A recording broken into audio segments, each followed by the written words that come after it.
আমিরুল মুমিনিন খলিফাতুল মুসলিমিন হযরত ওমর রাদিয়াল্লাহু তাআলা আনহু এই জন্য যখনই তিনি ওযু করতেন, ওযুর শেষে ওযুর পানিটা হাতে নিতেন, ওযুর পানি হাতে নিয়ে হাত দুখানা উঁচু করতেন। নবীর সাহাবীরা প্রশ্ন করলেন, আমিরুল মুমিনিন খলিফাতুল মুসলিমিন, আপনি এটা কেন করতেছেন? দীর্ঘদিন ধরে আপনার থেকে আমরা এটা দেখতে পাই, উঁচু করেন, উঁচুর পরে পানি হাতে নিয়ে হাত উঁচু করে হাত দুটি উঁচু করেন, কেন এটা করেন? এর মাহাত্ম্য কি? হযরত ওমর বলছেন, আমার নবীর সাহাবীরা, তোমরা আমার রাসূলের ওই হাদিসটা কি শোনো নাই?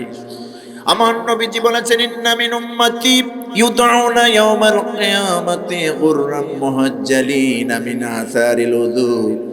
নিঃসন্দেহে কিয়ামতের দিন আমার উম্মতকে ডাকা হবে আমার সামনে, আর প্রত্যেকটা উম্মতকে আমি চিনব।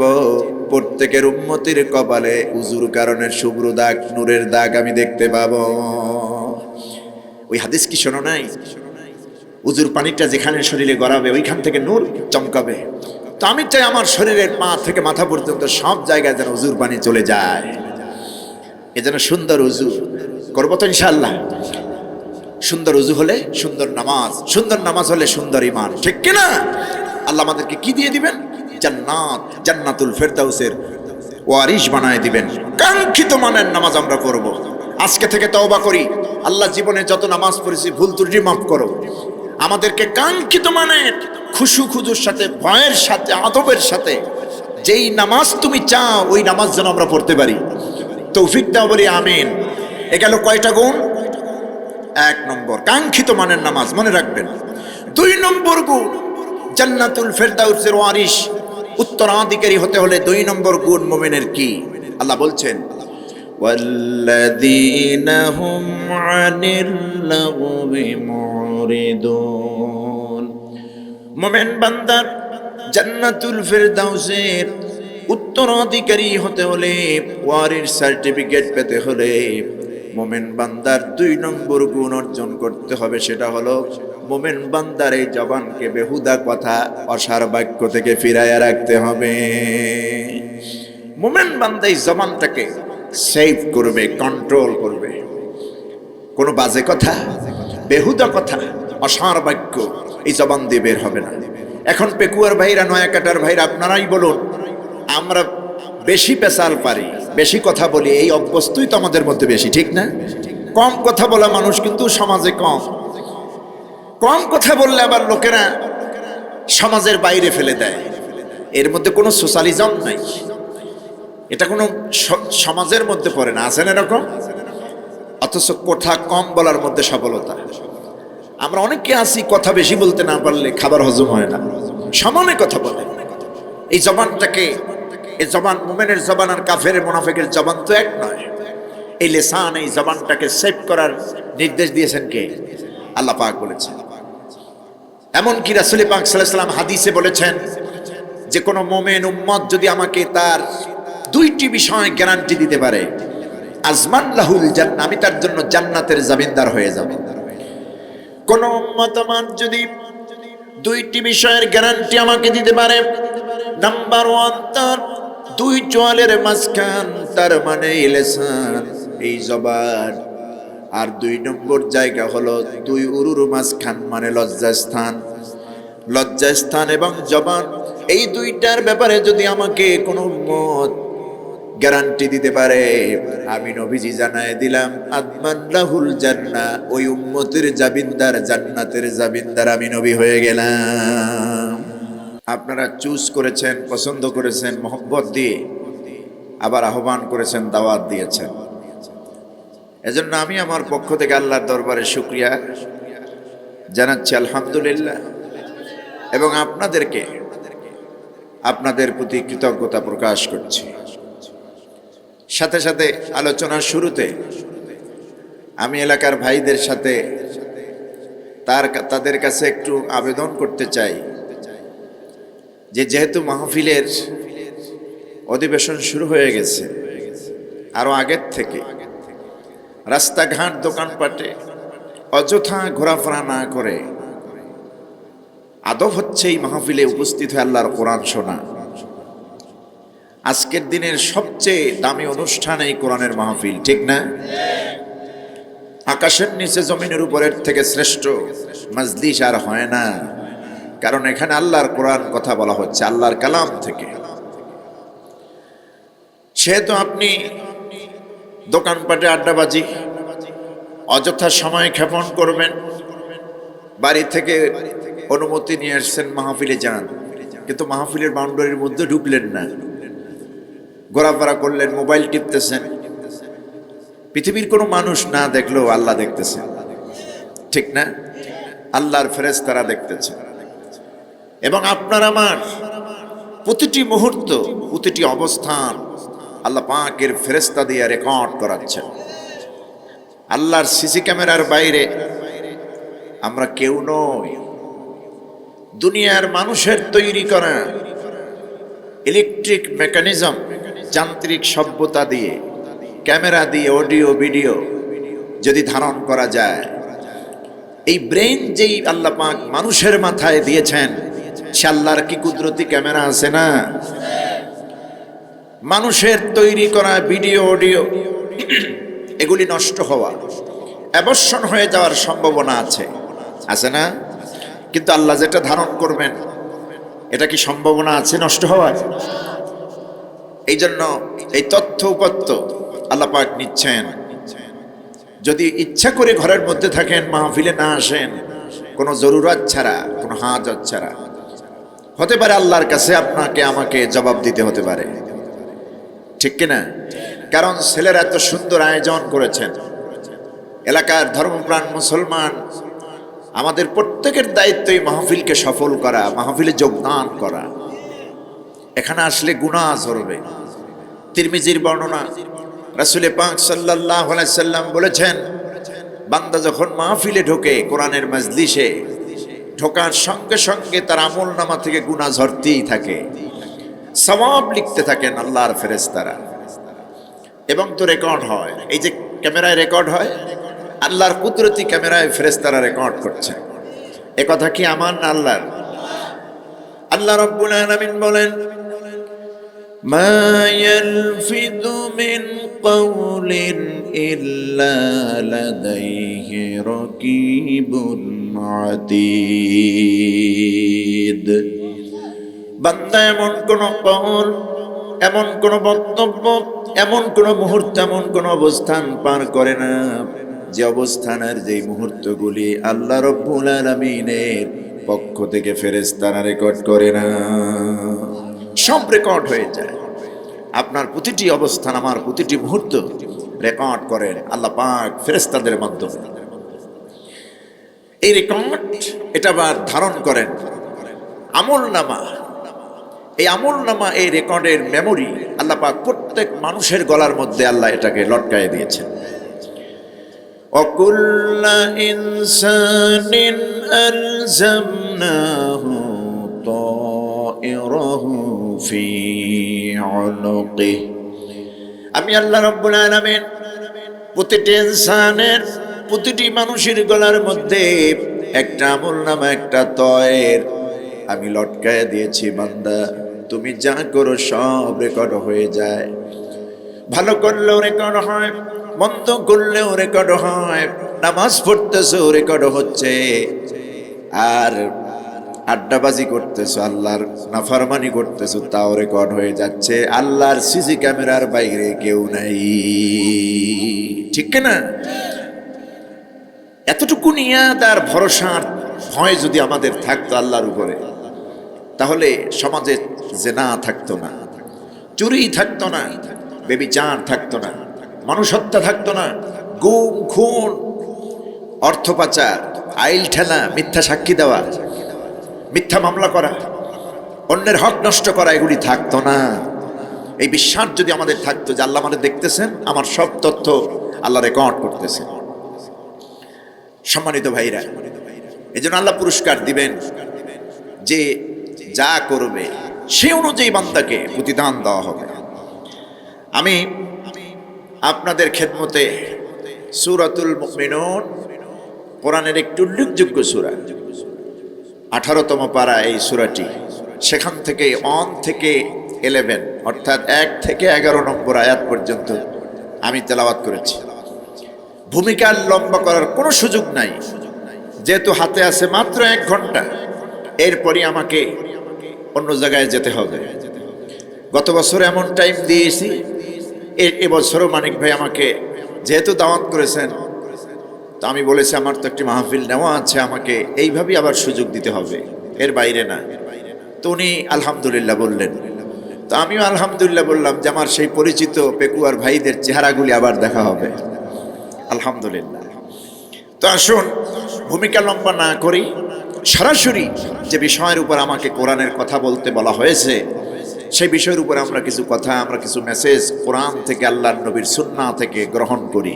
বলি ইনশাআল্লাহ, বিইذنিল্লাহ, আমা তৌফিকি ইল্লা বিল্লাহ, আলাইহি তাওয়াক্কালতু ওয়া ইলাইহি উনীব। আমরা পড়ি আমিন। বিতাড়িত মরদুদ ইবলিসের ওয়াসওয়াসা থেকে পানা চেয়ে নিচ্ছি, পরম করুণাময় আল্লাহ পাকের নামে শুরু করছি। পুরুষ সূচিত কণ্ঠে আপনারা ঠোঁট মিলিয়ে আমার সঙ্গে সবাই পড়ুন, আউযু বিল্লাহি মিনাশ শাইতানির রাজীম, বিসমিল্লাহির রাহমানির রাহিম, قد أفلح المؤمنون الذين هم في صلاتهم خاشعون والذين هم عن اللغو معرضون والذين هم للزكاة فاعلون والذين هم لفروجهم حافظون إلا على أزواجهم أو ما ملكت أيمانهم فإنهم غير ملومين فمن ابتغى وراء ذلك فأولئك هم العادون والذين هم لأماناتهم وعهدهم راعون والذين هم على صلواتهم يحافظون أولئك هم الوارثون الذين يرثون الفردوس هم فيها خالدون صدق الله العظيم কোরআনে কারীমের 18তম পারা শুরুতেই সূরাতুল মুমিনুন আল্লাহ নাজিল করেছেন। মুমিনদের শানে সূরা। মুমিন থেকে মুমিনুন, মুমিন হচ্ছে এক বছর একজন, আর মুমিনুন হচ্ছে অনেকজন, মুমিনগণ। মুমিনদের সম্পর্কে আল্লাহ পাক সূরাতুল মুমিনুন নাজিল করলেন। আমি আপনাদেরকে শুরুতে বলছি, এই পৃথিবীতে মানুষের সংখ্যা তো কম না। বর্তমান রানিং ওয়ার্ল্ডে গোটা বিশ্বে এই জমিনে চরাচর করছে, বসবাস করছে মানুষের সংখ্যা প্রায় 800 কোটি প্লাস। কত শত? 800 কোটি প্লাস মানব সংখ্যা। এই 800 কোটি সবাই কিন্তু আল্লাহর গোলামি করছে না, করছে কি? আখিরাতে উঠতে হবে বিশ্বাস করে, নামাজ পড়ে, কোরআনকে বিধান, জীবন বিধান হিসেবে মেনে নিয়েছে না। এই 800 কোটি মানুষের মধ্যে আমরা ইমানদার মুমিন 200 কোটি প্লাস। বলি আলহামদুলিল্লাহ। তার মানে 4 ভাগের 1 ভাগ, 4 ভাগের 1 ভাগ আমরা মুমিন। এই পৃথিবীতে সব মানুষগুলি কি আল্লাহর সৃষ্টির একটাই উদ্দেশ্য, গোলামি হবে আল্লাহর। গোলামি হবে কার? গোলামি, বন্দেগী, ইবাদত, দাসত্ব একমাত্র আল্লাহ। আল্লাহ পাকের গোলামির জন্যই আল্লাহ সব মানুষকে সৃষ্টি করেছে। কিন্তু দুনিয়া আসার পর এই মানুষগুলি নানান ক্লাসিফিকেশনে তারা বিভক্ত হয়ে গিয়েছে। অথচ আল্লাহর উদ্দেশ্যই হলো আল্লাহর ইবাদত করা। সেই সূরাতুজ জারিয়াতের মধ্যে আল্লাহ বলছেন, এই পৃথিবীতে মানুষকে এবং জিনকে শুধুমাত্র একমাত্র কেবলমাত্র কেন সৃষ্টি করলাম বান্দা শোনো, মা খালাকতুল জিন্না ওয়াল ইনসা ইল্লা লিয়াবুদুন। আমি জিন এবং ইনসানকে, মানুষকে এবং জিনকে শুধুমাত্র একমাত্র কেবলমাত্র আমি আল্লাহ রব্বুল আলামিনের ইবাদত, আমার দাসত্ব, আমার গোলামির জন্যই সৃষ্টি করেছি। কোন সুবহানাল্লাহ। আমার গোলামি, আমার দাসত্ব, আমার বন্দেগী, এজন্যই সৃষ্টি করেছি। কিন্তু সেই মানুষ তো সবাই আল্লাহর গোলামি করছে না। করছে কি? কেউ হয়ে গেল কাফের, কেউ হয়ে গেল মুনাফিক। এই পৃথিবীতে যত মানুষ আমরা দেখি, সব মানুষের মধ্যে তিনটি শ্রেণী। সব মানুষের মধ্যে কয়টি শ্রেণী? তিনটি ক্লাসিফিকেশন, তিনটি শ্রেণী বিভাগ রয়েছে। প্রথম নম্বরে মুমিনরা, দ্বিতীয় নম্বরে কাফের, তৃতীয় নম্বরে মুমিনও নয় কাফেরও নয়। ওরা কারা? মুনাফিক। মাশাআল্লাহ, আপনারা তো জানেন। তাহলে এই তিন শ্রেণীর জন্য আল্লাহ পাক স্বতন্ত্রভাবে এই কোরআনে কারিমে প্রত্যেকের বৈশিষ্ট্য আল্লাহ তুলে ধরেছেন। প্রত্যেক শ্রেণীর নামই আল্লাহ কোরআনে সূরা নাজিল করেছেন। আল্লাহ রাব্বুল আলামিন মুমিনদের শানে সূরাতুল মুমিনুন নাজিল করেছেন। কাফেররা যেহেতু কাফির, আল্লাহকে অস্বীকার করেছে, পরকালকে অস্বীকার করেছে, নবীর নবুয়তকে অস্বীকার করেছে, রিসালাতকে অস্বীকার করেছে, এই জন্য কাফেরদের সঙ্গে ছোট্ট একটি সূরা নাজিল করলেন। ব্যাপক বর্ণনা নাই, ছোট্ট একটা সূরা, সূরাতুল কাফিরুন, কাফেরদের সঙ্গে আল্লাহ নাজিল করলেন। মুমিন এবং কাফেরের মাঝে যেই মানুষগুলি থাকবে দুমুখী আচরণের, ওরা হলো মুনাফিক।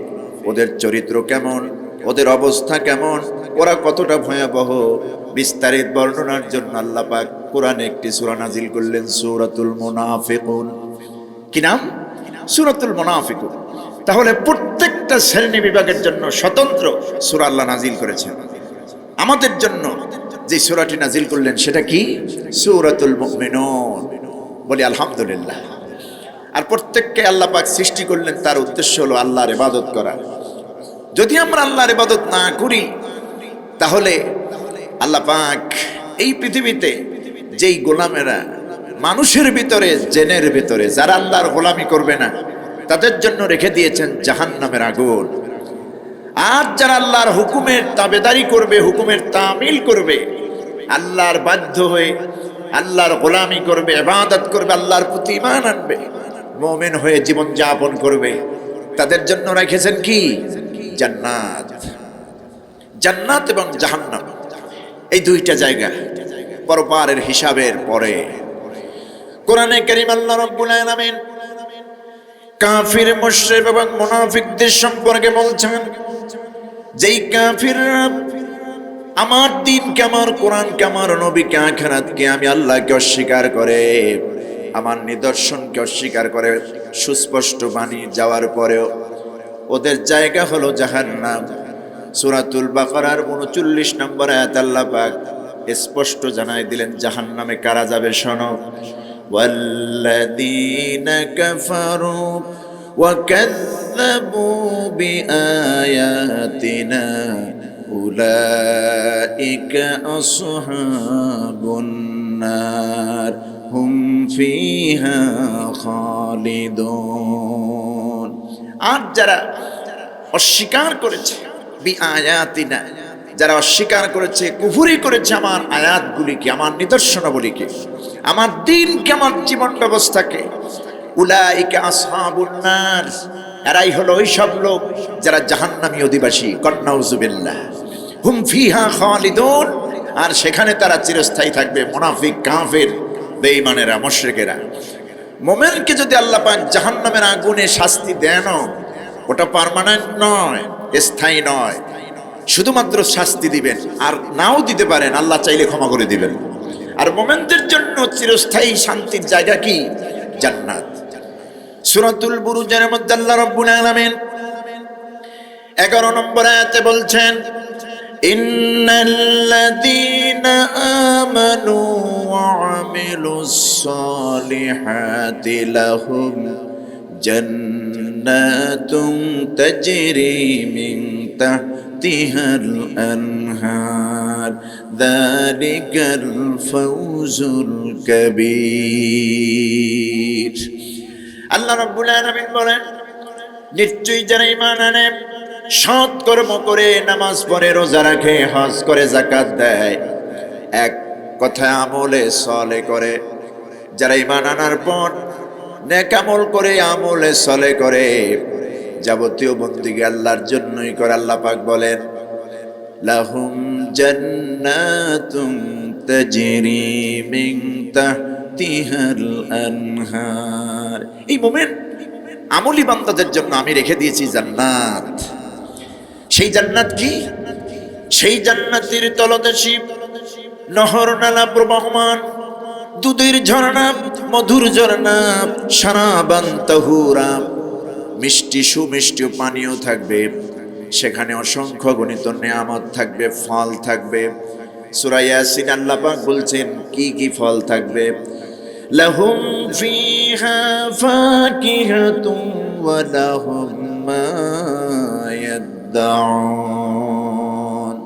সেখানে অসংখ্য গণিত ফলের বাগান থাকবে। শুধু ফল না, এক আইটেম আর দুই আইটেম, 10 আইটেম না, কত আইটেম থাকবে সে আল্লাহই ভালো জানেন। জান্নাতের মধ্যে অসংখ্য গণিত ফলের বাগান থাকবে। কোন সুবহানাল্লাহ।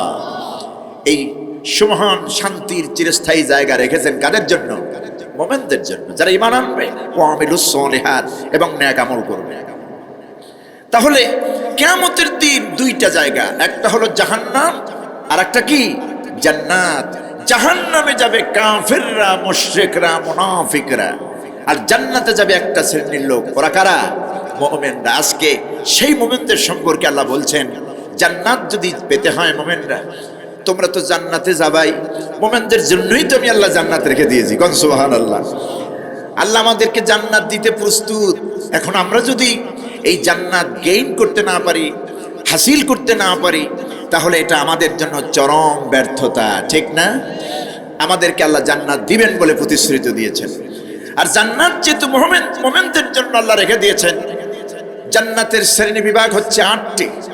এই জান্নাতের মধ্যে সর্বশ্রেষ্ঠ জান্নাতের নাম কি? জান্নাতুল ফেরদাউস। কি নাম? জান্নাতুল ফেরদাউস।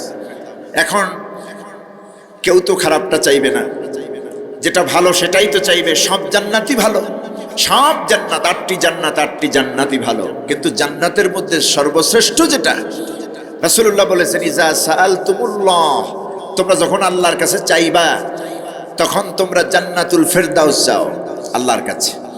আল্লাহর কাছে জান্নাতুল ফেরদাউস চাও।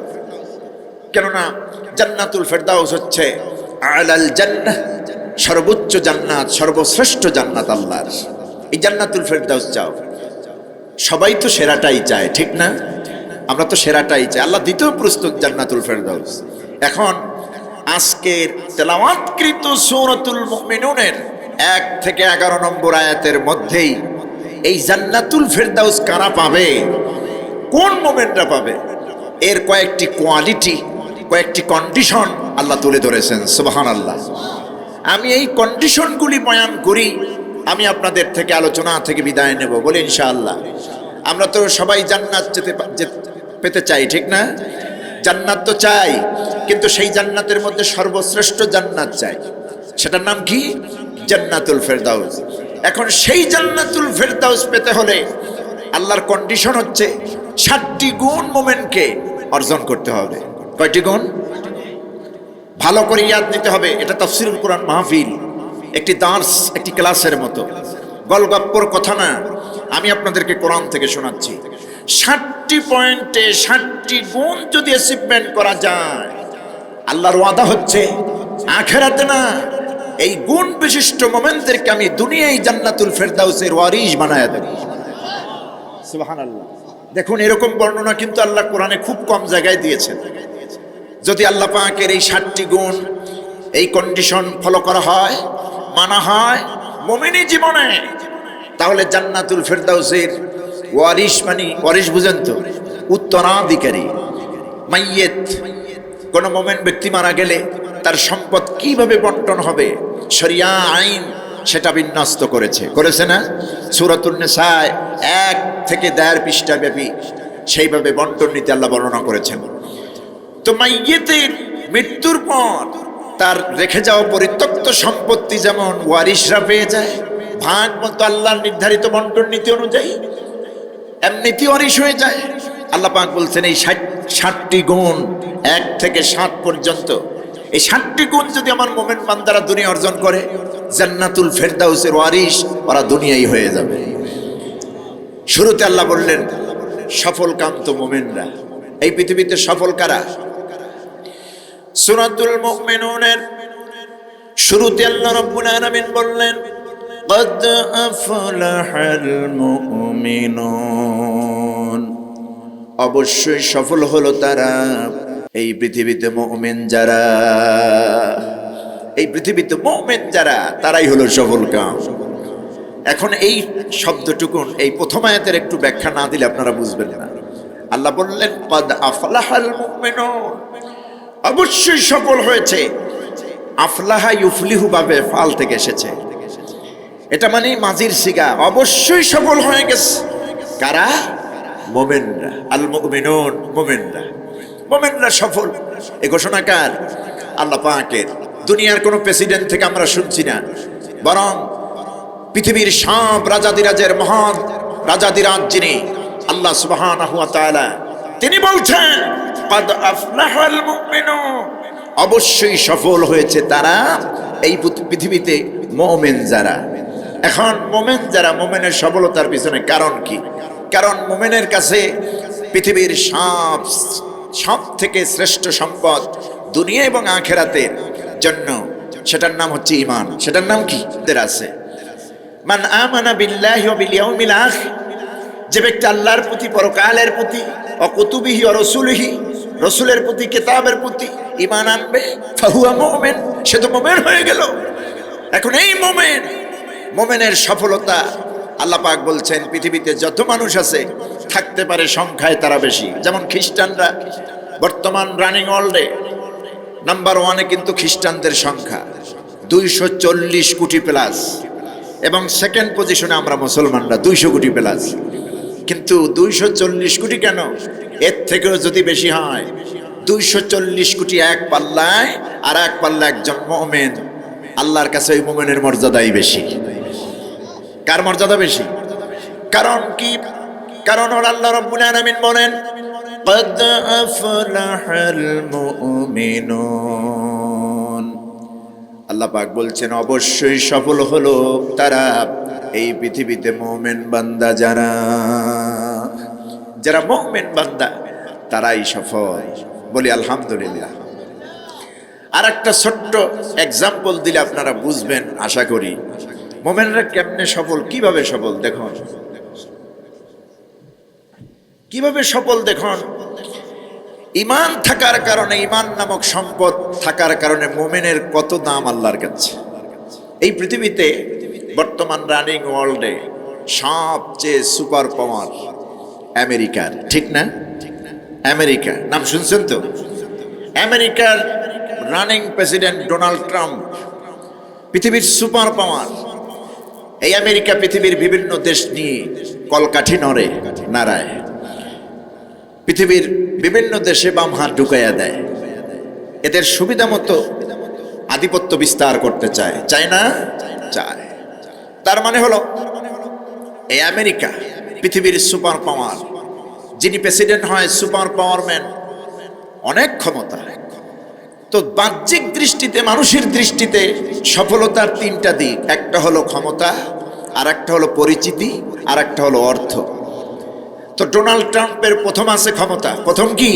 ক্ষমতা। ডোনাল্ড ট্রাম্পের চাইতে শক্তিশালী ক্ষমতাবান পৃথিবীতে এখন কেউ নেই। ক্ষমতার দিক দিয়ে নাম্বার 1 ডোনাল্ড ট্রাম্প। তারপরে পরিচিতি, সচেতন নাগরিক পৃথিবীর এমন কোনো ব্যক্তি নাই যে ডোনাল্ড ট্রাম্পকে চেনে না। তাহলে পরিচিতির দিক থেকেও নাম্বার 1 ডোনাল্ড ট্রাম্প। 3 নম্বরে অর্থনীতি, অর্থ সম্পদ। ডোনাল্ড ট্রাম্প পৃথিবীর ধনাঢ্য ব্যক্তিদের মধ্যে অন্যতম একজন, এবং নিউজে লিখেছে যে ডোনাল্ড ট্রাম্প যেই ঘরটির মধ্যে, যেই বালাখানায় তিনি থাকেন বাসভবনে, সেই ডোনাল্ড ট্রাম্পের ডোরগুলি, উইন্ডোগুলি, জানালা, দরজাগুলি স্বর্ণের প্রলেপ দিয়ে বানানো। কথা বুঝতেছেন? স্বর্ণের প্রলেপ দিয়ে দরজা জানলা বানানো। কি টাকার, কি ডলারের মালিক এখন বুঝুন। তাহলে ক্ষমতা আছে, পরিচিতি আছে, টাকাও আছে, সম্পদও আছে। এই ডোনাল্ড ট্রাম্পকে এক পাল্লায় রাখেন, আর এক পাল্লায় এই কক্সবাজারের পেকুয়ার বারোবাকিয়া নয়াকাটার একজন রিক্সাওয়ালা, ঠেলাওয়ালা, দিনদার, ইমানদার মুসলমান, অথবা যিনি চাষি অথবা মাঝি, মাছ ধরে খান, চাষ করে খান, এরকম একজন ইমানদার। কেউ তারে চেনে না, নয়াকাটাই সবাই চেনে না, গ্রামেই চেনে না, না আছে তার পরিচিতি, মাত্র কয়েকজন ব্যক্তি ছাড়া তাকে চেনে না, না আছে তার অর্থনৈতিক অবস্থা। পৃথিবীর কোনো মানুষের কোনো অনুষ্ঠানে গেলে কেউ তারে চেয়ার ছেড়ে দিয়ে সম্মান করবে না। সামাজিক অবস্থানও তার নাই, অর্থ নাই, ক্ষমতাও নাই, তিনটি দিক থেকে কোনো দিক থেকে পারফেক্ট নয়। কিন্তু ওই মাঝিওয়ালা, ওই চাষি, ওই দিনমজুর, ঠেলাওয়ালা, রিক্সাওয়ালার কিছুই নাই, কিন্তু তার ঈমান আছে। সে নামাজ পড়ে, ফজরের নামাজ আদায় করি, বিসমিল্লাহ বলি, ঠেলা ঠেলে, বিসমিল্লাহ বলে রিক্সা চালায়, অটো চালায়, বিসমিল্লাহ বলে ক্ষেতের মধ্যে ফসল রোপণ করে, বিসমিল্লাহ বলে মাঝি মাল্লা হয়ে তারপরে নৌকা চালায়।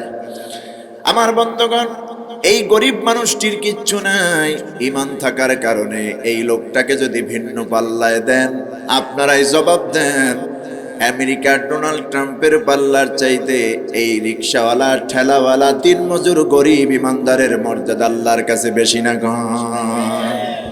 সুবহানাল্লাহ। কেন এই গরিব লোকটার দাম আল্লাহর কাছে কেন বেশি? তার আছে কি? ঈমান। এই তো বুঝতে পেরেছেন, সূত্র বুঝে ফেলেছেন। ওই রিক্সাওয়ালা, ঠেলাওয়ালা, দিনমজুর, ওই মোমেন বান্দার আছে ঈমান। ডোনাল্ড ট্রাম্পের দুনিয়ার জাগতিক সব আছে, কি নাই? ঈমান নাই, এজন্য আল্লাহর কাছে দাম নাই। কোরআনে কারীম আল্লাহ রাব্বুল আলামিন বলেন, বাল তুসিরুনাল হায়াতাদ দুনিয়া ওয়াল আখিরাতু খায়রুন ওয়া আবকা। বরং তুমি দুনিয়ার এই জীবন কি তোমরা, পার্থিব দুনিয়া কি তোমরা প্রাধান্য দিচ্ছ? মূলত আখিরাতের জীবন, যারা মুমিনরা বিশ্বাস করে আখিরাতের জীবনই স্থায়ী এবং উত্তম। জোরে কোন সুবহানাল্লাহ। আমাদের আসল জায়গা তো আখিরাত। আমাদের আসল জায়গা কোনটা? আখিরাত, বেহেশত। মুমিনদের আসল ঠিকানা আখিরাত। এমন কি এই দুনিয়ার ভোগ বিলাসিতা এতটা খুবই নগণ্য। দেখুন, কিয়ামতের দিনটা হবে মিকদারুহু 50 আলফা সানা, 50,000 বছর লম্বা হবে কিয়ামতের দিনটা। সেই 50,000 লম্বা দিনের হিসাবের অনুযায়ী মিম্মা তাউদ্দুন, তোমরা যেভাবে গণনা করো, আল্লাহ বলছেন এই আখিরাতের দিনের তুলনায়, সময়ের তুলনায় দুনিয়ার 60 বছর 80 বছরের এই জিন্দেগিটা, ভোগবিলাসীর জিন্দেগিটা মাত্র 2 থেকে 2.5 মিনিটের সময়। 2 থেকে 2.5 মিনিট। এই 2 থেকে 2.5 মিনিট পাগলেও এটাকে প্রাধান্য দেবে না। প্রাধান্য দেবে মোমেনরা। কোন জীবনকে? আখিরাতের জীবন। এই জন্য আল্লাহ বলছেন, আসল সফল তো মোমেনরা। গরিব হোক, ধনী হোক, যাই হোক, ঠেলাওয়ালা, রিক্সাওয়ালা, দিনমজুর, খেত দারোয়ান, যেই হোক না কেন, গায়ের রং সাদা কি কালো, নিগ্রো কি হিব্রো, এটা দেখার বিষয় নাই। যার ঈমান আছে ওই ব্যক্তি কি সফল। এই জন্য আল্লাহ বলছেন, قد أفلح المؤمنون। অবশ্যই পৃথিবীতে সফল হলো ওই ব্যক্তি, ওই বান্দারা যারা আল্লাহ পাকের প্রতি ঈমান এনেছে, মুমিন হয়েছে। সফল হলো তারা, এই পৃথিবীতে মুমিন যারা। সুবহানাল্লাহ। এখন মুমিন তো আল্লাহর কাছে সফল বান্দা, এবং জান্নাতও দিবেন, এবং জান্নাতুল ফেরদাউসের মেহমান আল্লাহ করবেন।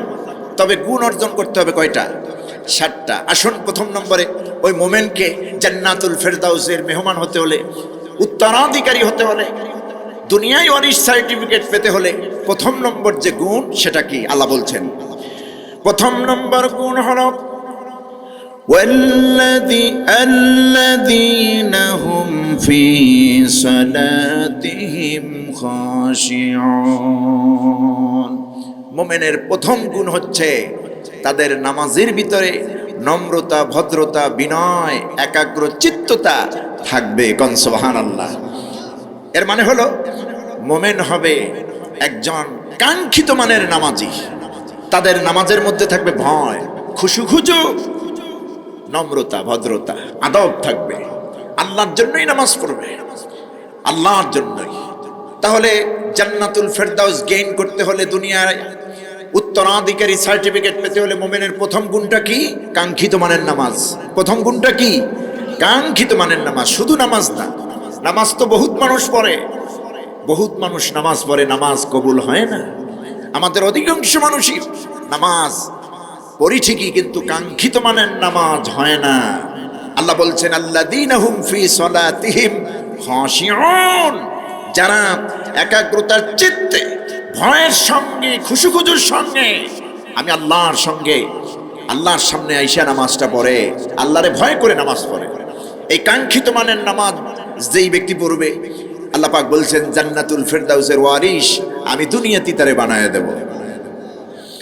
এই জন্য পেকুয়ার মুসলমানেরা, আমার মোমেন ভাইয়েরা, জান্নাতুল ফেরদাউস অর্জন করতে হলে দুনিয়ায় আল্লাহ পাকের ঘোষণা অনুযায়ী জান্নাতুল ফেরদাউসের উত্তরাধিকারী হতে হলে একজন ভালো নামাজি হতে হবে। কি হতে হবে? ভালো নামাজি হতে হবে। আমাদের সমাজে, আমাদের দেশে আমরা যে নামাজ পড়ি, অধিকাংশ মানুষের নামাজ কিন্তু হয় না, কাঙ্ক্ষিত মানের নামাজ হয় না। যত তাড়াহুড়া, যত ধরনের টেনশন, চিন্তা সব নামাজের মধ্যে জাগ্রত হয়, ঠিক না? ওযু ঠিক আছে না আছে, দাঁড়াই আল্লাহু আকবার। নামাজ আল্লাহর পক্ষ থেকে শ্রেষ্ঠ ইবাদত, বান্দার জন্য। হিয়া রাসুল ইবাদাহ, ইবাদতের মগজ হচ্ছে, ইবাদতের মূল হচ্ছে, ইবাদতের মাথা হচ্ছে নামাজ। যার নামাজ নাই তার কিচ্ছু নাই, নামাজ নাই কিচ্ছু নাই। নামাজকে আল্লাহ পাক এত গুরুত্ব দিয়েছেন। আল্লাহর হাবিব বলেন ইন্না আউওয়ালা ইউহাসাবু বিহিল আবদ ইয়াউমাল কিয়ামাতিস সালাম। কিয়ামতের দিন আল্লাহ রাব্বুল আলামিন ঈমানের পরে বান্দাকে সর্বপ্রথম যে বিষয়ে প্রশ্ন করবেন সেটা হলো নামাজ। নামাজ পড়ছিলি কিনা? আল্লাহ তো জানেনই তুমি নামাজি কি নামাজি না, তারপরও প্রশ্ন হবে অফিসিয়াল ভাবে আল্লাহর পক্ষ থেকে। প্রথম প্রশ্ন কি? নামাজ, নামাজ। এজন্য রাসূলুল্লাহ ইন্তেকালের সময় আহলে বায়তদেরকে বলেছেন আস-সালাত আস-সালাত ওয়া মা মালাকাত আইমানুকুম।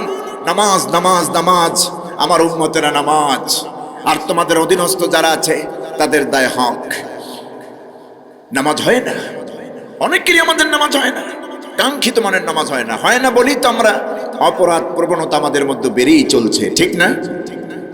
নামাজও পড়ে, সুদের কারবারও করে। অবশ্যই সুদের কারবার কিন্তু পেকুয়া বারবাকিয়ায় নাই। আমি বলছি নাই, আপনারা বলছেন বেশি। এটা কোনো কথা হলো? আসল কথা হচ্ছে সুদের কারবার কোনো জায়গায় কম না, সব জায়গায় আছে, ঠিক না? বাংলাদেশের কোন স্পট, কোন এরিয়া বলবেন যেখানে সুদ হয় না, সুদের কারবার নাই, লোকেরা ফেরেশতা হয়ে গেছে? এমনটি নাই, সব জায়গায় সুদের কারবার হচ্ছে। তাহলে সুদের কারবার যারা করছে তারা কিন্তু নামাজও পড়ে, রোজাও রাখে, হজও করে, যাকাতও দেয়। আবার এই নামাজি মিথ্যা মামলা করে, এই নামাজি মিথ্যা সাক্ষী দেয়, নামাজ পড়ে বোনের হক নষ্ট করে, নামাজ পড়ে ভাইয়ের হক নষ্ট করে, নামাজ পড়ে অন্যের আইল ঠেলে, নামাজ পড়ে সুদের টাকা লেনদেন করে, ঘুষের টাকা লেনদেন করে। এগুলি কি বন্ধ হয়? হয় না। তা আল্লাহ বলছেন নামাজ যাবতীয় অন্যায় কাজ থেকে বান্দারে ফিরিয়ে রাখে। ওই ফিরাইলো তো না। তাহলে কথার মধ্যে ভেজাল আছে, কাজের মধ্যে ভেজাল আছে। কথা এবং কাজে আমাদেরটাই ভেজাল, আল্লাহরটা সঠিক, ঠিক কিনা? কারণ আল্লাহ রাব্বুল আলামিন সূরাতুল আনকাবুতের মধ্যে বলেন নামাজ বান্দার জন্য এমন হায়ার অ্যান্টিবায়োটিক মেডিসিন, নামাজ যেমন মহৌষধ। ইন্নাস সালাতা তানহা আনিল ফাহশাই ওয়াল মুনকার। আল্লাহ পাক বলছেন নিঃসন্দেহে নামাজ বান্দাকে যাবতীয় গহির্ত ফাহিশার কাজ, অন্যায় কাজ থেকে ফিরাইয়া রাখে আমার নামাজ। আল্লাহ বলছেন অন্যায় কাজ থেকে, যাবতীয় অন্যায় কাজ থেকে নামাজ বান্দারে ফিরায়। আমরা দেখি তো ফিরায় না। তার মানে হলো আল্লাহ যেইভাবে নামাজ চান ওই মানের নামাজ আমরা পড়তে পারি নাই। নামাজ পড়ি ঠিকই, হুটহাট করে সেজদা দিয়ে চলে আসি, মাথা ভর্তি চিন্তা নিয়ে নামাজে দাঁড়াই। নামাজ থেকে বেরিয়ে এসে আগের কামগুলি করি, অন্যায়গুলি করি, মিথ্যা মামলা করি, মিথ্যা সাক্ষী দেই, অন্যের গালি দেই, চগলখুরি করি, গিবাত করি, শিকায়াত করি। ঠিক না? তাহলে নামাজ আমাদেরকে কেমনে পরিবর্তন করতে হবে? কেমনে আমাদেরকে পরিবর্তন করবে নামাজ? নামাজ তো আল্লাহর যেভাবে চাচ্ছেন ওই মানের নামাজ হয় না, ওই মানের নামাজ হয় না। আল্লাহর হাবিব বলেছেন তুমি নামাজে যখন দাঁড়াবে আনতা'বুদাল্লাহা কাআন্নাকা তারাহু, তুমি যখন নামাজে দাঁড়াও তুমি মনে করবে তুমি এই ধরনের ধারণা তোমার অন্তঃকরণে বদ্ধমূল করে নেবে যে তুমি আল্লাহরে দেখে দেখে নামাজটা পড়তেছো। তুমি রুকু করতেছো, সিজদা করতেছো, তাসবিহ পড়তেছো, যা করতেছো বান্দা সব কিছু আল্লাহরে দেখে করতেছো। হুজুর বলেছেন ফা ইল্লাম তাকুন তারাহু, যদি তুমি আল্লাহরে দেখতে নাই পাও, আর এই পৃথিবীতে মানুষের চর্মচক্ষু দিয়ে আল্লাহরে দেখা সম্ভব নয়। আমরা দেখবো জান্নাতে, কোথায় দেখবো? জান্নাতে আল্লাহরে দেখবো। এই পৃথিবীতে বান্দা মনিবকে দেখতে পারবে না, আল্লাহকে দেখতে পাবে না। আল্লাহর হাবিব বলেছেন ফা ইল্লাম তাকুন তারাহু, যদি তুমি আল্লাহরে দেখতে নাই পাও, দেখা সম্ভব হয় না, তাহলে তুমি তোমার অন্তঃকরণে এই ধারণা কঠিনভাবে বদ্ধমূল করে নাও ফা ইন্নাহু ইয়ারাক, তুমি যে ইবাদত করতেছো, নামাজ পড়তেছো, আল্লাহ অবশ্যই তোমারে দেখতেছে। তুমি যে রুকুটা করতেছো, সিজদা করতেছো, তাসবিহ পড়তেছো, গোলামি করতেছো, আল্লাহর বন্দেগী, তুমি আল্লাহর দেখতেছো না ঠিকই, কিন্তু তোমারে কে দেখতেছেন? আল্লাহরে দেখতেছেন। আল্লাহ দেখতেছেন তোমারে। এই ঈমান আর আকীদা, এই খৌফ, এই ইতাআত, এই ভয়, এই আনুগত্য নিয়ে যদি আমরা নামাজে দাঁড়াতাম, নামাজ ঠিকই আমাদেরকে অশ্লীল খারাপ কাজ থেকে ফিরিয়ে রাখতো। কাঙ্ক্ষিত মানের নামাজ হয় না, যত তাড়াহুড়া সব নামাজের মধ্যে, ঠিক না? যত হিসাব নিকাশের লেনদেন বুঝপাড়া সব নামাজের মধ্যে। এগুলি আসবে, জাগতিক চিন্তা আসবে, এগুলি শয়তান করবে। মোমেনরা, আমার ভাইরা, যখন এই চিন্তাগুলি জাগ্রত হবে নামাজে দাঁড়ালে, মাত্র 10 মিনিটের ইবাদত, এই 10 মিনিটটা নষ্ট করার জন্য শয়তান উঠে উড়ে লাগে, চিন্তা করে নামাজ নষ্ট করলে তো জাহান্নামী। এই জন্যে শয়তানের ওয়াসওয়াসা আসবে, কিন্তু মুহূর্তের মধ্যে আমার ব্রেইন ঘুরাই নিতে হবে। শয়তান আমার ওয়াসওয়াসা দিচ্ছে, আমি তো নামাজে আছি। আমি কোথায় আছি? আমি তো নামাজে আছি। আকাশ আর জমিনের মালিক আল্লাহ রব্বুল আলামিন, আমার রব যিনি আল্লাহ, আল্লাহর সামনে তো আমি দাঁড়ানো, আমি আমার মনিবের সামনে দাঁড়ানো। সুতরাং অহেতুক কোনো কাজ যা করলে পরে নামাজ থাকে না, নামাজের মধ্যে খুশু আসে না। যেই নামাজ আল্লাহ চান ওই নামাজ হবে না। শয়তান যখনই ওয়াসওয়াসা দেবে, আমাকে অবশ্যই ওই মুহূর্তে সিদ্ধান্ত নিতে হবে আমি নামাজের মধ্যে আছি। শয়তান আর পারবে না। এই জন্য আমরা চাই কাঙ্ক্ষিত মানের নামাজ যেন হয়। আল্লাহ চান যে কাঙ্ক্ষিত মানের নামাজ যদি হয়, নামাজি হতে পারো, জান্নাতুল ফেরদাউসের ওয়ারিস সার্টিফিকেট আমি তোমাদেরকে দিয়ে দিব। আল্লাযীনা হুম ফি সালাতিহিম খাশিউন, যাদের নামাজের মধ্যে খুশু থাকে, খুজু থাকে, ভয় থাকে, আনুগত্য থাকে, আদব থাকে। নামাজে দাঁড়াইলেন, কান চুলকাইতেছে, টুপিটা ঘুরাই দিচ্ছে, পায়জামার ফিতে ধরে টান দেয়, মসজিদের কোন ফ্যানটা ঘুরতেছে না ঘুরতেছে অবজারভেশন করতেছে নামাজে দাঁড়াইয়া দাঁড়াইয়া। ইমাম যদি কোনো অর্থে একটু নামাজে তেলাওয়াত বিলম্বিত করেন, ফজরের নামাজের তেলাওয়াতটা তো বিলম্ব করা সুন্নাহ, যদি একটু লম্বা করে এশার নামাজের টাইমে, আমাদের দেশে এসব মুসল্লিও আছে এমনও পিছনে বসে দাঁতের মধ্যে খিটিমিটি দেয়, কেমন কাঁচা ছাড়া ইমাম মোটে ছাড়ি না, আছেন এরকম? পারলে ইমামরে খাইতে ওঠে, কেমন ইমাম মোটে ছাড়ি না। 5 মিনিট নামাজের মধ্যে আপনার দিল থাকতে চায় না, ঘন্টার পর ঘন্টা টিভির সামনে আপনি দোকানে বসে থাকেন, হা করে তাকায় থাকেন, আপনার বিরক্ত বোধ হয় না? আহারে। তারপরে এই যে সামনে নির্বাচন আসতেছে, নতুন নামাজি নতুন টুপি দেখবেন, ঠিক না? আবার ওরা বলে ইসলামী আন্দোলন যারা করে, জমিন যেহেতু আল্লাহর, এই জমিন আল্লাহর আইন যারা প্রতিষ্ঠা করতে চায়, যারা মুখে বলে না, আল্লাহর সামনে আল্লাহর সান্নিধ্যে গিয়েছেন, জীবনটা পর্যন্ত দিয়েছেন, ফাঁসির মঞ্চ গ্রহণ করেছেন, ওনাদেরকে ওরা বলে ধর্ম ব্যবসায়ী। কথা বুঝতেছেন? ধর্ম ব্যবসায়ী বলে যারা জীবন দিয়ে ফাঁসির মঞ্চ গ্রহণ করলেন, প্রমাণ করলেন এবং সফলতার বীজ, ইসলামী আন্দোলনের বীজ এই জমিনে বপন করলেন, তাদেরকে বলা হয় ধর্ম ব্যবসায়ী। আচ্ছা, আপনারা বলুন তো, ধর্ম ব্যবসায়ী কারা? সারা বছর যারা টুপি মাথায় দেয়, পাঞ্জাবি পরে, নামাজ পড়ে, এরা কি ধর্ম ব্যবসায়ী? নাকি নির্বাচন আসলে টুপি কিনে, পাঞ্জাবি কিনে জাতির সাথে প্রতারণা করে? এরাই তো ধর্ম ব্যবসায়ী, ঠিক কিনা? উজু আছে না আছে, তারাই আল্লাহু আকবার, যা আছে কপালে হয়ে যাবে। এই যে নামাজের মধ্যে ফাইজলামি, আল্লাহর সঙ্গে প্রতারণা। আল্লাহ বলছেন এদের নামাজ নয়, এদের নামাজ আমি কবুল করি না।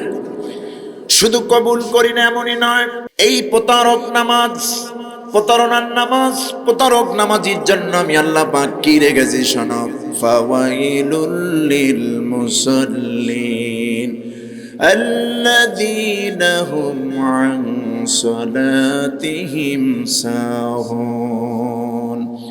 আল্লাহ রাব্বুল আলামিন বলেন, ওই সব নামাজীদের জন্য ওয়াইল মানে অভিসম্পদ, লানত, ধ্বংস, যেই নামাজিরা তাদের নামাজের ব্যাপারে দারুণ ভাবে গাফেল হয়, উদাসীন হয়। জোরে কান নাউযুবিল্লাহ। নামাজের ব্যাপারে গাফেল হয়, উদাসীন হয়, নামাজটা ঠিক মতো পড়ে না, লোক দেখানো নামাজ পড়ে, মৌসুমে নামাজ পড়ে, লোক দেখানো নামাজ পড়ে। আমার বন্ধুগণ, আবার অনেকের অজুই তো ঠিক হয় না। নামাজের ফাউন্ডেশন হচ্ছে উজু। অজুটা যদি দুর্বল হয়, ওই নামাজ তো পারফেক্ট নামাজ হতে পারে না। এই জন্য নামাজ যার, অজু যার সুন্দর, তার নামাজ সুন্দর। যার নামাজ সুন্দর, তার ঈমান সুন্দর। যার ঈমান যত মজবুত আর সুন্দর, তার জান্নাতে যাওয়া তত সহজ হয়ে যাবে। আমরা অজুর মধ্যে তাড়াহুড়া করি, আছেন এরকম? আসরের জামাত 4:15, 4টায় আজান হয়ে গেছে, মুয়াজ্জিন আজান দিয়েছে, 15 মিনিট গ্যাপ আছে জামাতে। এই 15 মিনিট গ্যাপ কেন? আপনার জরুরত থাকলে, ইস্তেঞ্জা থাকলে সেরে নেবেন, প্রসাবখানায় গেলে প্রসাব করবেন, প্রসাবটা যেন ক্লিয়ার হয়ে যায়। আপনি যখন শিওর হবেন, ক্লিয়ার হবেন, পেশাবখানা থেকে বের হবেন, ধৌত করবেন, ইস্তেঞ্জা ইস্তেনকা করবেন, এরপরে উজু করবেন। তা না করে মাত্র 2 মিনিট বাকি থাকে, পেশাবখানায় ঢোকে। আমি যেটা দেখি, 2 মিনিট বাকি থাকে, পেশাবখানায় ঢোকে, কোন রকম পেশাব করার পর এরপরে দ্রুত চলে আসে, উজু করতেছে, এদিকে পেশাবের ফোঁটাও পড়তেছে। আবার অনেক মুসল্লি দেখবেন পেশাবখানায় গিয়ে মোটেও সচেতন নয়, পেশাব যে সেরেছে এমন ভাবে দ্রুত গতিতে ছাড়তেছে, নিজের গায়ে শরীরে আসলো কিনা রিটার্ন ব্যাক করে খেয়াল নাই। পেশাবের ফোঁটা থেকে সচেতন হয় না। এবার আমি আপনাদেরকে একটি ভয়ানক হাদিস শোনাচ্ছি। রাসূলুল্লাহ হুজুর বলেছেন, কোন বান্দা যদি, উম্মত যদি পেশাবের ফোঁটা থেকে নিজেকে না বাঁচায়, পোশাককে, নিজের শরীরকে না বাঁচায়, কত বড় কঠিন বিপদের সম্মুখীন হবে দেখো। আল্লাহর হাবিব বলেন, ইস্তানজিহু আনিল বাউল, তোমরা পেশাবের ফোঁটা থেকে, পেশাবের ছিটা ফোঁটা থেকে বেঁচে থাকো, আত্মরক্ষা করো, নিজের জামাকে, পোশাকে, শরীরকে হেফাজত করো। ফাইন্না আম্মাতা আযাবিল কবরি মিনহু, কেননা অধিকাংশ কবরের আযাব হবে পেশাবের ফোঁটা থেকে নিজে সতর্ক না হওয়ার কারণে। আছেন এরকম? একেবারে চেইন খুলে ছেড়ে দিল, যা আছে কপালে সমানে পাওয়ার দিয়ে নিজের গায়ে, শরীরে, পোশাকে যে লেগে আসছে, ফিটে আসছে, সিটে আসছে, খেয়াল নাই, কোনো দিক থেকে সুন্দর হয় না। না হয় ইস্তেঞ্জা, না হয় উজু। এবার আসুন, উজু তাড়াহুড়া করে করতেছে, পেশাবের ফোঁটা তো পড়তেছে, ক্লিয়ার হয় নাই, সুন্নাত তরিকার তার ইস্তেঞ্জা ইস্তেনকা কিছুই হয় নাই, নামাজে দাঁড়ায় গেল। ওই নামাজ তো আল্লাহর কাছে পছন্দ হবে না। অথচ পারফেক্ট উজু যদি কেউ করে, উজুর মধ্যে কত মাহাত্ম্য। বুখারীর বর্ণনা কিতাবুল উজুর মধ্যে একটি হাদিস এসেছে, আল্লাহর নবী বলেছেন, ইন্না মিন উম্মতি ইউদআউনা ইয়াওমাল কিয়ামাহ গুররাম মুহাজ্জালিনা মিন আসারিল উযু। নবীজি বলেছেন, কিয়ামতের দিন নিঃসন্দেহে আমার উম্মতকে আমার সামনে যখন আনা হবে, আমার উম্মতকে যখন ডাকা হবে আমার সামনে, প্রত্যেকটা আমার অপর উম্মতকে আমি চিনে ফেলবো। যারা এই দুনিয়ায় উযু করেছে, উযুর কারণে প্রত্যেকের চেহারায় আল্লাহ রাব্বুল আলামিন কপালে একটা নূর দিয়ে দিবেন, শুভ্র দাগ দিয়ে দিবেন। ওই সাদা দাগওয়ালা উম্মত যখন আমি নবীর কাছে চলে আসবে, আমার আর চিনতে কষ্ট হবে না। ওই উম্মত গুলির আমি চিনে চিনে দেখে দেখে সুপারিশ করে জান্নাতে পাঠাইয়া দেব। গুররাম মুহাজ্জালিনা মিন আসারিল উজু, প্রত্যেকের কপালে থাকবে উজুর চিহ্ন, সাদা দাগ, নূর থাকবে। কোন সুবহানাল্লাহ। উজুর মধ্যে কত ফজিলত। এই জন্য হুজুর বলেছেন, যার উজু যত সুন্দর তার নামাজ তত সুন্দর, যার নামাজ যত সুন্দর তার ইমানটা তত পরিপূর্ণ, যার ইমান যত পরিপূর্ণ তার বেহেশতে যাওয়া তত সহজ হয়ে যাবে। এই জন্য ভাইরা, সুন্দর উজু লাগবে কি? লাগবে।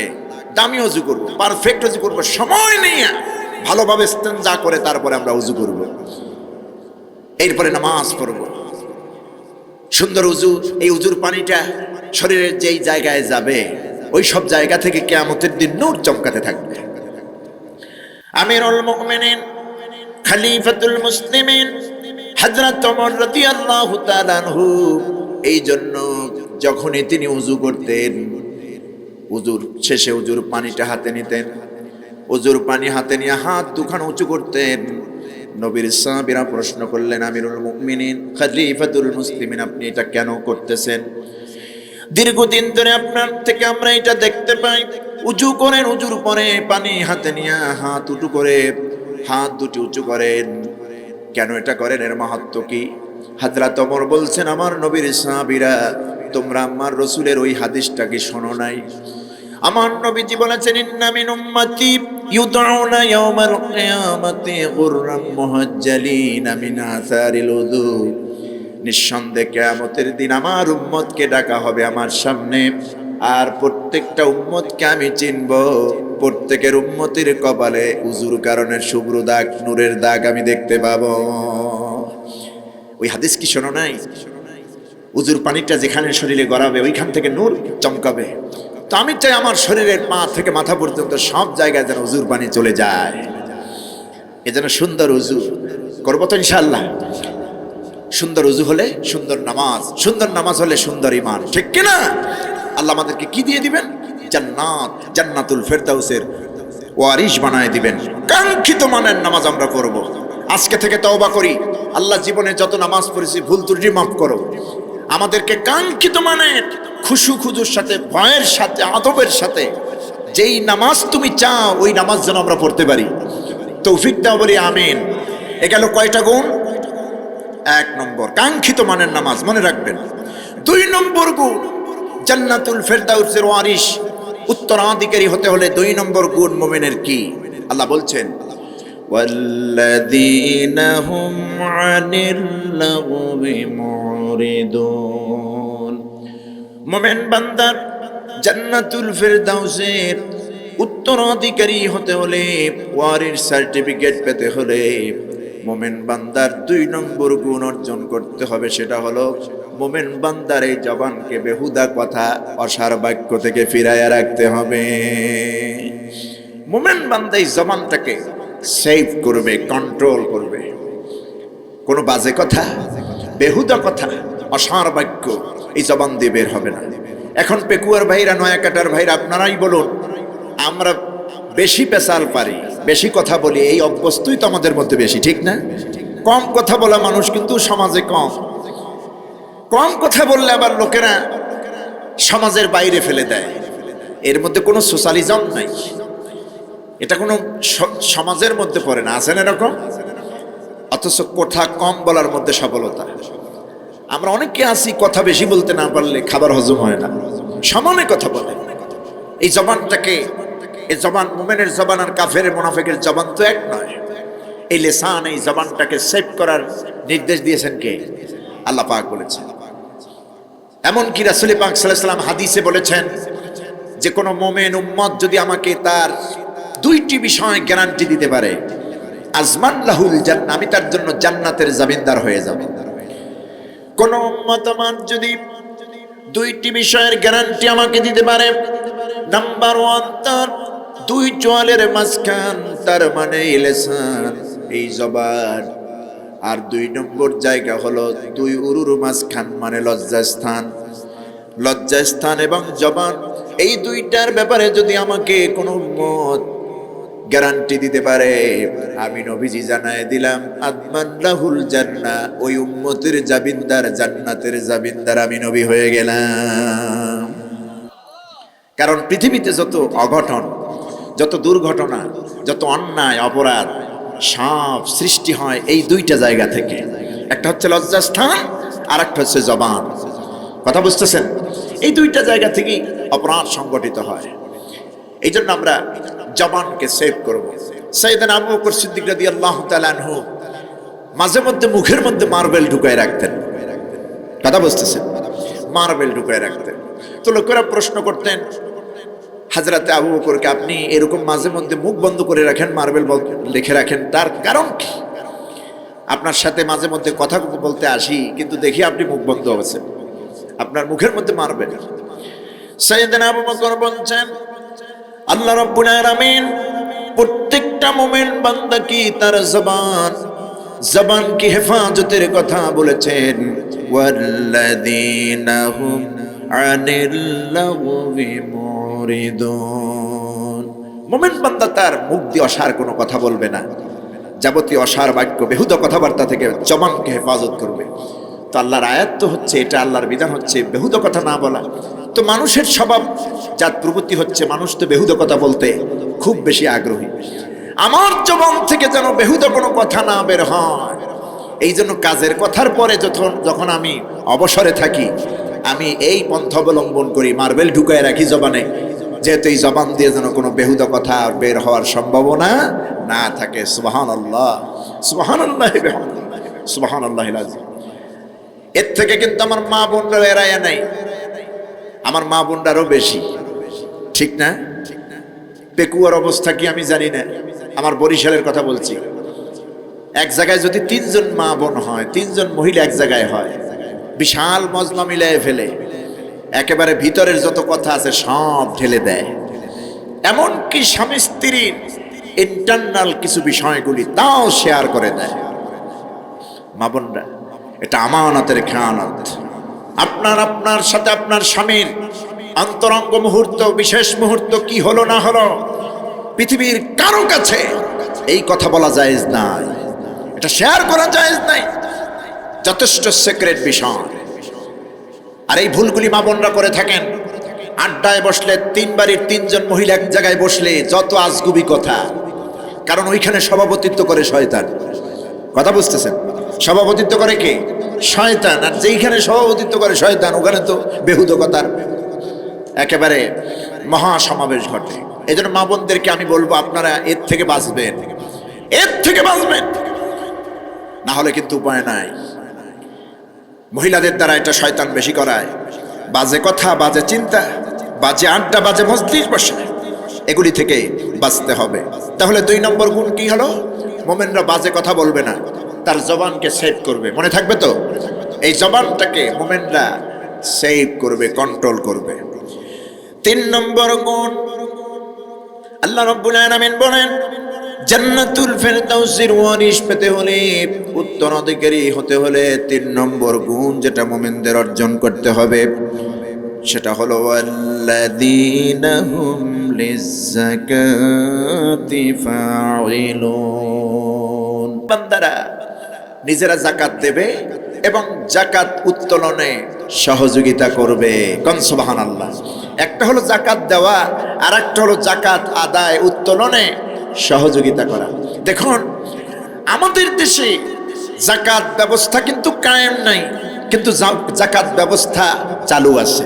একটা হলো কায়েম, আর একটা হলো স্বাভাবিক চালু। এদেশে যদি ইসলামী হুকুমত কায়েম হতো, আল্লাহ যেন কবুল করে, বলি আমিন।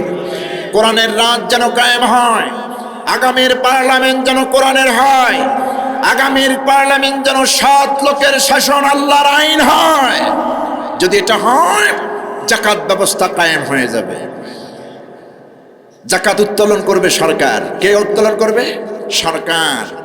যেভাবে আপনার বাড়ি গাড়ির ট্যাক্স দিতে হয়, 30 লাখ টাকার গাড়ি আপনি রোডে চালাচ্ছেন, রোড কর্পোরেশনকে আপনাকে প্রতি বছরে 40,000 টাকা দিতে হয়, ট্যাক্স দিতে হয়, ড্রাইভার ট্যাক্স দিতে হয়, বসত বাড়ির ট্যাক্স দিতে হয়। এইভাবে একটি ট্যাক্স ইসলামী সরকার ধনাঢ্যবান ব্যক্তির উপরে বসাবে, যেটার নাম কি? যাকাত। এটা হলো আল্লাহর দেওয়া ফরজ বিধান। ইসলামী অর্থ ব্যবস্থা যাকাত, ইসলামী অর্থ ব্যবস্থা।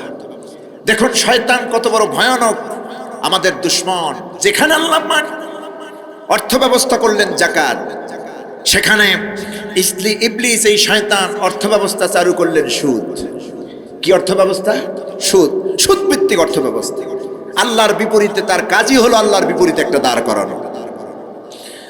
আল্লাহ দিলেন খেলাফত, খেলাফত, শয়তান দিলেন মুলুকিয়াত, রাজতন্ত্র। কথা বুঝতেছেন? শয়তানের কাজই হলো আল্লাহর বিধানের একটা উল্টা দাঁড় করানো। এখন মোমেন তো আল্লাহর বিধানকে উপেক্ষা করে শয়তানেরটা গ্রহণ করতে পারে না। পারে কি না? এদেশে যাকাত কায়েম নাই, কিন্তু যাকাত দেই আমরা। যাকাত ব্যবস্থা চালু আছে, কায়েম নাই। কিন্তু দুর্ভাগ্যের বিষয় হলো যাকাত যে আমরা দেই, অধিকাংশ মানুষের যাকাত হয় না। যাকাত দেওয়া হয় মানুষকে দেখানো, মানুষকে শো করা। আর যাকাত দেয় কি দেখছেন আপনারা? 300 টাকার শাড়ি, 200 টাকার লুঙ্গি। আপনার বউ পরবে এটা? নির্লজ্জ কোথাকার! আপনাকে 300 টাকার শাড়ি গরিবের টাকা দিয়ে কিনে তাকে দিতে হবে, কে বলেছে? এই অথরিটি আপনাকে কে দিয়েছে? ওই 300 টাকার মালিক ওই গরিব, সম্মানের সাথে তার হাতে টাকাটা দিয়ে আসুন। যাকাতের মূল থিম হচ্ছে আপনার অর্থ থেকে নির্ধারিত অংশ গরিবকে মালিকানা করে দেওয়া। 300 টাকার শাড়ি যদি দিল, ওই গরিব কি টাকার মালিক হয়ে গেল? না। আপনি ইচ্ছা করে 300 টাকা দিয়ে লুঙ্গি দিয়ে দিলেন, শাড়ি দিয়ে দিলেন, সে তো টাকার মালিক হলো না। আপনার ওই মহিলার তো শাড়ি নাও লাগতে পারে, ওই রিক্সাওয়ালা পুরুষের তো লুঙ্গি নাও লাগতে পারে। তার ঘরে অভাব, খাদ্যের অভাব, ওষুধের অভাব, চিকিৎসার অভাব, অভাব প্রয়োজনে অভাব মিটানোর জন্যই তো ইসলাম এই যাকাত ব্যবস্থা করেছেন, অর্থনৈতিক ব্যবস্থা করেছেন। তা আপনি শাড়ি দিলেন, লুঙ্গি দিলেন, বিশাল স্তূপ সাজাইয়া ফেস্টুন ব্যানার করে, বাপ রে বাপ, লাইনে লাইনে ধরে লোক। মায়ের বয়সী, বাবার বয়সী লোকদেরকে রৌদের মধ্যে চিতায় রাখে। আছে কি আপনাদের এলাকায়? এদের যাকাত নিতে কাউরে পাঠাবেন না। প্রয়োজন বোধে আপনারা সংঘবদ্ধভাবে এই গরিবদেরকে হেল্প করবেন। কিন্তু দুর্চরিত্রে সব লম্পট যাকাতের নামে যারা প্রতারণা করে, আবার দেখেছি পেপার পত্রিকা এগুলি লিখছে, লাইনে ধরিয়েছে, লাইনে দাঁড়িয়েছে মায়ের মতো বয়সী, যদি একটু উল্টো পাল্টা একটু হাঁটা চলা করে, ওই বেয়াদব মাকে ধাক্কা দেয়, মায়ের গায়ে আঘাত করে। যেই বেয়াদব এই কাজ করবে, মুহূর্তের মধ্যে এলাকার যুবকরা কি ওর স্পর্ধা হয় কেমনে? ওর যাকাতটা দেওয়া উচিত ছিল ঘরের মধ্যে গোপনে গিয়া, কেউ যেন না দেখে, শো করে লাইনে দাঁড়িয়ে। এরপর লুঙ্গি আর শাড়ির স্তূপ করে যাকাত দিচ্ছেন। কত বড় নবাবজাদা নসরুল্লাহ খান হয়ে গেছে। আল্লাহর শাস্তি একটাও নামায় পড়বে না, ঠিক কিনা? মইরা দেখো। আর ওরা বুঝেও যে আমাদের যাকাত হয় না, কারণ হারাম টাকা অর্জিত। হারাম টাকায় তো আর যাকাত হয় না, যাকাত হয় হালাল টাকার উপরে। যাকাত হয় কিসের উপরে? হালাল টাকার উপরে। কারণ হালাল সম্পদ যাকে আল্লাহ দেন, সেই আল্লাহ পাকই বলছেন, আমি যে তোমাকে হালাল সম্পদ দিয়েছি, এর থেকে আমার রাস্তায় ব্যয় করো। الذين يؤمنون بالغيب ويقيمون الصلاة ومما رزقناهم ينفقون। ইমানের দাবিতে প্রকৃত মুমিন ইমানদার তো বান্দা, যেই বান্দাগুলি না দেখি অদৃশ্যের উপর ঈমান আনে। অদৃশ্য হলো আল্লাহ।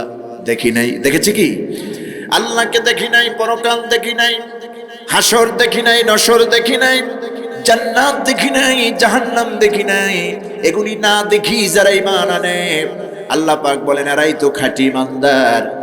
আর যারা নামাজ কায়েম করে, ওয়া মিম্মা রাযাকনাহুম ইউনফিকুন, এই যে বান্দাগুলিকে আমি আল্লাহ রাব্বুল আলামিন অর্থ দিয়েছি, হালাল সম্পদ দিয়েছি, তার থেকে আমার রাস্তায় খরচ করে। কোন সুবহানাল্লাহ। হালাল সম্পদ থেকে খরচ করতে আল্লাহই বলেছেন, কিন্তু এরকম শো করে লাইন ধরে গরিব মানুষকে কষ্ট দিয়ে আপনি জাকাত দিবেন, এই নীতি আল্লাহ বলেন না। জাকাতের মানে হচ্ছে তারে মালিকানা করে দেওয়া। আলহামদুলিল্লাহ আমরাও তো দেই, কম বেশি যেটুক হয় দেই। আমি তো প্রতি বছরে এটা উৎসাহ প্রদানের জন্য বলছি, যদি 1 লাখ টাকা জাকাত হয়, আমি তো 1,20,000 10,000-এর নিচে দেই না, আমি সবসময় বৃদ্ধি করে দেই, কারণ আমার হিসাবে গন্ডগোল হতে পারে। বেশি দিলে তো ক্ষতি নেই, ক্ষতি আছে কি? ক্যালকুলেটর হিসাব করবেন, বউর স্বর্ণ আছে কত, 7.5 ভরি বাদ দিয়ে, যদি ব্যবহৃত অলঙ্কৃত থাকে আপনার যদি 7.5 ভরির বেশি হয়, আপনি হিসাব করবেন কি কি সম্পদ আছে আপনার, ব্যাংকে আছে কত, ব্যবসায় আছে কত, সব হিসাব করে পাওনা কত, পাবেন কত, দিয়েছেন কত, নিবেন কত, এক জায়গায় বসে নিগুড টাইম নিয়ে, সময় নিয়ে ক্যালকুলেশন করে এরপরে মূল অঙ্কটা বের করে পরিমাণ মতো জাকাত দিবেন, তার থেকে একটু বাড়ায় দিবেন। এটা এই ভয়টা শুধু মোমেনরা করে। এই ভয়টা কারা করে? মোমেনরা, যারা আল্লাহর প্রতি ভয় আছে, আখিরাতে উঠতে হবে, জবাবদিহি করতে হবে, এই ভয়ে যারা আছে। সুতরাং ভাইরা, পেকুয়ার ভাইরা, আমরা জাকাত ভিত্তিক সমাজ ব্যবস্থা চালু করবো ইনশাআল্লাহ। আর এটা যদি আল্লাহর ইসলাম কায়েম হয়ে যায়, আল্লাহর হুকুমত কায়েম হয়, তাহলে আমাদের কষ্ট হবে না। যতক্ষণ না এই জমিনে আল্লাহর হুকুমত কায়েম না হচ্ছে, ততক্ষণ পর্যন্ত মোমেন হিসেবে আমাদের দায়িত্ব, ঠিক না? সমাজে জাকাত ব্যবস্থা চালু রাখা, নিজে জাকাত দেব, আপনজন, ব্যয়, জামাই, শ্বশুর যে জাকাত দিবে না, উৎসাহ প্রদান করতে হবে, জাকাত আদানে সহযোগিতা করতে হবে। আল্লাহ তৌফিক দেন, বলি আমিন। গেল কয়টা? তিনটা গুণ গেল, আর বাকি রইল 4টা। এবার আসুন 4 নম্বর গুণ। মুমিন বান্দাকে আল্লাহ রাব্বুল আলামিন জান্নাতুল ফেরদাউসের মেহমান করবেন, জান্নাতুল ফেরদাউসের ওয়ারিশ বানায় দেবেন, উত্তরাধিকারী।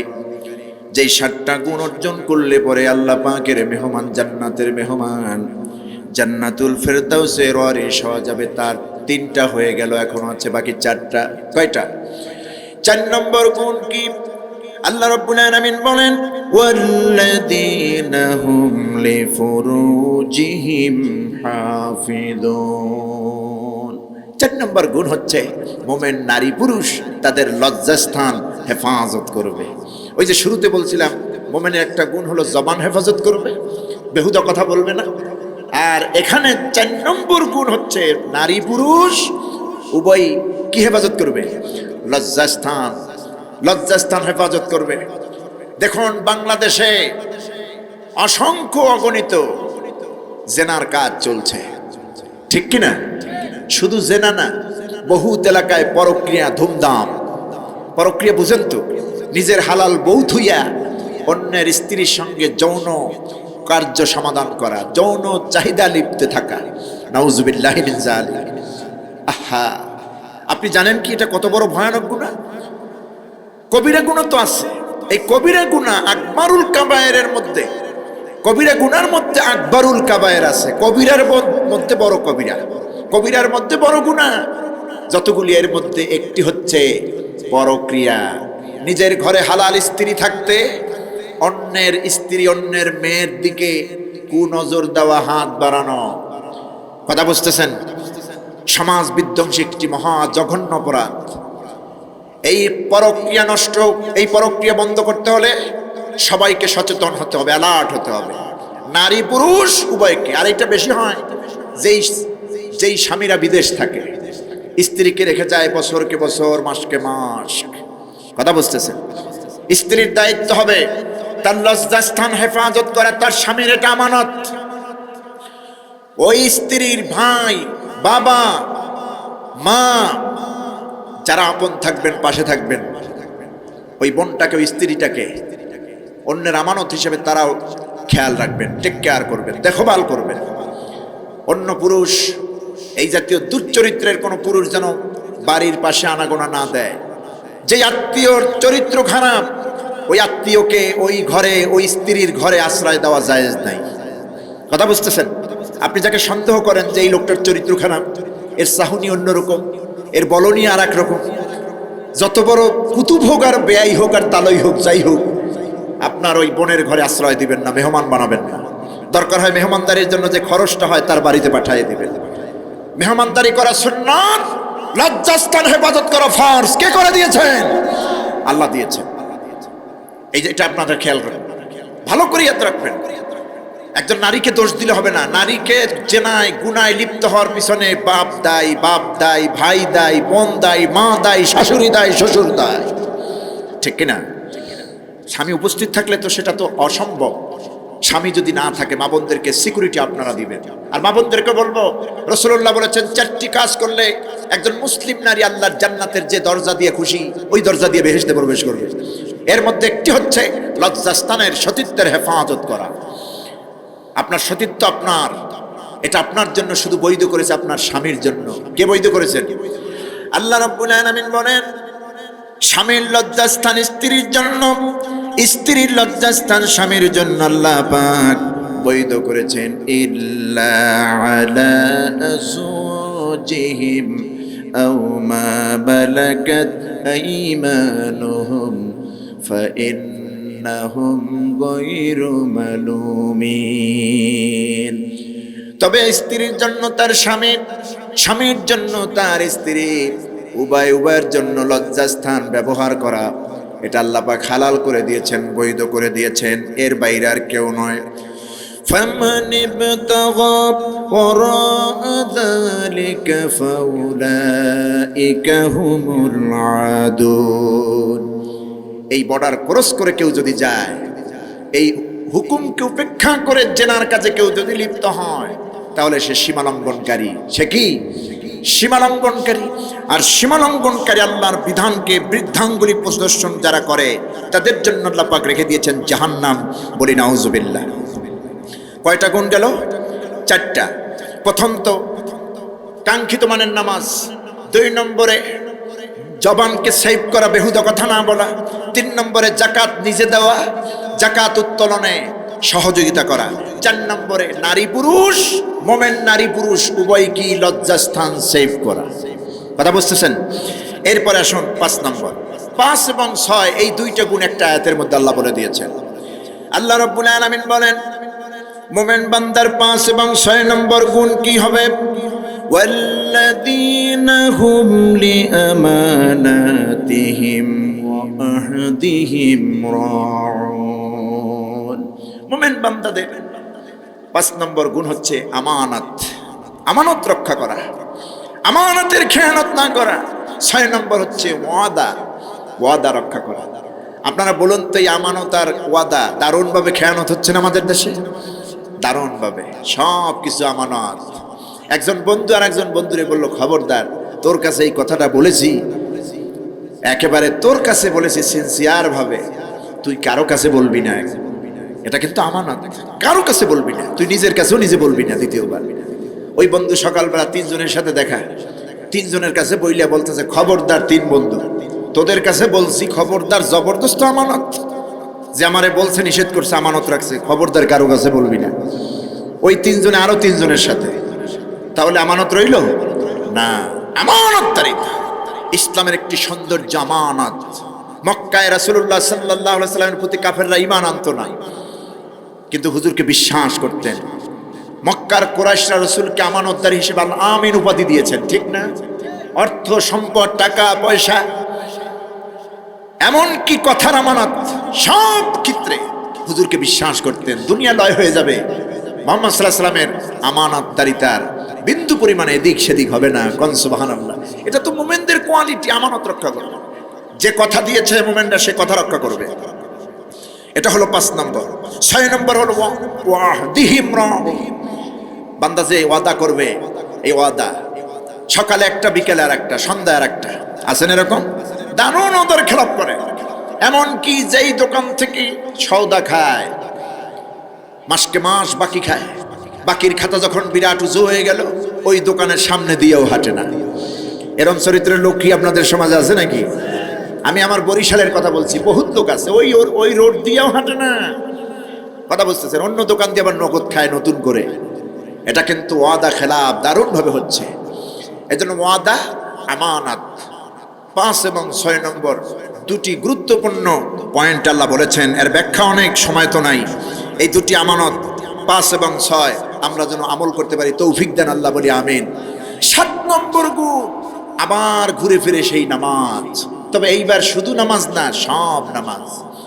আল্লাহ রাব্বুল আলামিন বলেন, জান্নাতুল ফেরদাউসের ওয়ারিশ হতে হলে, উত্তরাধিকারী ওয়ারিশ হতে হলে, দাবিদার হতে হলে, দুনিয়ায় তার সুসংবাদ পেতে হলে 7 নম্বর গুণ যেটা মুমিনকে অর্জন করতে হবে সেটা হলো ওয়াল্লাযীনা হুম আলা সালাওয়াতিহিম ইউহাফিযুন। আমার মুমিন বান্দারা যাবতীয় নামাজ, নফল, সুন্নাত, ওয়াজিব, ফরজ সব নামাজ হেফাজত করবে। 5 ওয়াক্ত নামাজ টাইমলি আদায় করবে। ঈদের নামাজ ঈদের নামাজে, তারপরে বেতের নামাজ বেতের নামাজে, জানাজার নামাজ জানাজার নামাজে, জুমার নামাজ জুমার নামাজে, তাহাজ্জুদের নামাজ তাহাজ্জুদের টাইমে, ইশরাকের নামাজ ইশরাকের টাইমে। এক কথায় আল্লাযীনা হুম আলা সালাওয়াতিহিম ইউহাফিযুন, যাদের কাছে সব নামাজ যে মুমিন বান্দারা হেফাজত করবে। কোন সুবহানাল্লাহ। আমরা যেন পারি, আল্লাহ কবুল করুন, আমরা বলি আমিন। আল্লাহ বলছেন এই 7টা গুণ যদি অর্জিত হয় তাহলে কি হবে? উলাইকা হুমুল ওয়ারিসুন, এরাই হলো ওয়ারিস, এরাই হলো উত্তরাধিকারী। আল্লাহকে যদি আমরা প্রশ্ন করি, আল্লাহ কিসের উত্তরাধিকারী, কিসের ওয়ারিস, এই 7টা গুণ যদি অর্জিত হয় মুমিন বান্দার জীবনে, তাহলে এরা কিসের ওয়ারিস হয়ে গেল? আল্লাহ পাক জবাব দিচ্ছেন কিসের ওয়ারিস শোনো। আল্লাযীনা ইয়ারিসুনাল ফিরদাউসা হুম ফিহা খালিদুন, এরা হলো জান্নাতুল ফিরদাউসের ওয়ারিস, যেই জান্নাতুল ফিরদাউসে তারা আজীবন থাকবে। কোন সুবহানাল্লাহ। আমরা কি চাই সেই জান্নাতুল ফিরদাউস অর্জন করতে? আল্লাহ যেন দুনিয়ায় আমাদেরকে এই সুসংবাদ দেন এবং এই 7টি গুণ অর্জন করতে পারি, তাহলে আমাদের জীবন সফল, দুনিয়ায় সফল, আখিরাতে জান্নাতুল ফিরদাউসের মেহমান আল্লাহ করবেন। আল্লাহ তৌফিক দেন, আমরা বলি আমিন। হাদা মা ইনদি ওয়াল ইলমু ইনদাল্লাহ আলাইহি তাওয়াক্কালতু ওয়া ইলাইহি উনীব। যতটুকুন কথা বলেছি আমাকে এবং আমাদের সকলকে আমলে ফায়দামান নসিব করুন, আমরা বলি আমিন। হাদা মা ইনদি ওয়াল ইলমু ইনদাল্লাহ আলাইহি তাওয়াক্কালতু ওয়া ইলাইহি উনীব। মা আসসালাম। আইইউবি মিডিয়া, অপসংস্কৃতি মুক্ত আধুনিক ভিডিও সেন্টার।